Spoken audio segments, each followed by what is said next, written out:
మనం ప్రపంచంలో success people list 2% ఉంటే ఆ లిస్టులో మనం ఎందుకు లేమో, ఏ విధంగా మనం ఎక్కడ ఆగిపోతున్నామో అని మీరెప్పుడైనా ఆలోచించారా?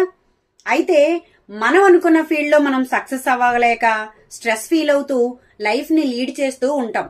ఎందుకు ఇలా బ్లాక్ అవుతున్నాము అని ఏ రోజైనా ఆలోచించారా? దీనికి రీజన్ నేను ఈ వీడియోలో చెబుతున్నా.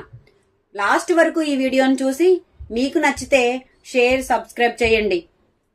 అయితే ఈ బ్లాకేజెస్ ఏంటి, ఎందుకు మనం ఆగిపోతున్నాం అనేది తెలుసుకోవాలనుకుంటున్నారా? మనకున్న భయాలు, మన పాత బిలీఫ్ సిస్టంలో ఉండే విషయాలని మనం సబ్ కాన్షియస్ మైండ్లో అట్లానే స్టోర్ చేసి ఉంచుకుంటాం. మనం రోజు బ్రష్ చేసి రోజు మనం మన బాడీని క్లీన్ చేసుకున్నట్లుగానే మన బ్రెయిన్ని కూడా క్లీన్ చేస్తూ ఉండాలి. మనం ఎక్స్టర్నల్ గా క్లీనింగ్ చేస్తాం కానీ ఇంటర్నల్ క్లీనింగ్ అనేది చెయ్యం. దానివల్లనే మనం సక్సెస్ రేట్ అనేది తక్కువగా ఉంటుంది. సక్సెస్ రేట్ కావాలి అనుకుంటే మనం చేయాల్సింది బయట కాదు, ఇంటర్నల్ క్లీనింగ్ చాలా ఇంపార్టెంట్. మన థాట్స్ ని, మన యొక్క న్యూరాన్స్ లో ఉండే అలైన్మెంట్స్ ని మార్చుకుంటే సక్సెస్ వైపు వెళ్ళొచ్చు.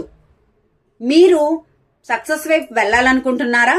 అయితే నేను చెప్పే మైండ్ పవర్ 7 డేస్ సిరీస్ ని మీరు ఫాలో అవ్వండి. ఎక్కడ స్టక్ అవుతున్నారు, మీరు సక్సెస్ వైపు వెళ్ళాలంటే ఏం చెయ్యాలి అని ఈ 7 డేస్ సిరీస్ లో నేను ఎక్స్ప్లెయిన్ చేయడాలని రెడీగా ఉన్నా. మరి మీరు కూడా వీడియోస్ చూడడానికి రెడీగా ఉన్నారా? నేను చేసే 7 day mind power challenge videos ని డైలీ ఫాలో అవుతూ మీకు ఇంకా ఏమైనా చేంజెస్ కావాలనుకున్నా, మీరు స్టక్ అయిపోతున్న విషయాలకి రిలీఫ్ కావాలనుకున్నా ఆ రిలేటెడ్ టాపిక్ ని కామెంట్ బాక్స్ లో కామెంట్ చేయండి. నేను మీకు ఎలా బయటపడాలో వీడియోస్ చేసి వీడియోస్ ద్వారా మీకు సర్వీస్ చేయడానికి రెడీగా ఉన్నా. మీరందరూ ఈ వీడియోస్ అన్ని ఫాలో అయ్యి కామెంట్ బాక్స్ లో కామెంట్స్ చేయండి, మర్చిపోవద్దు.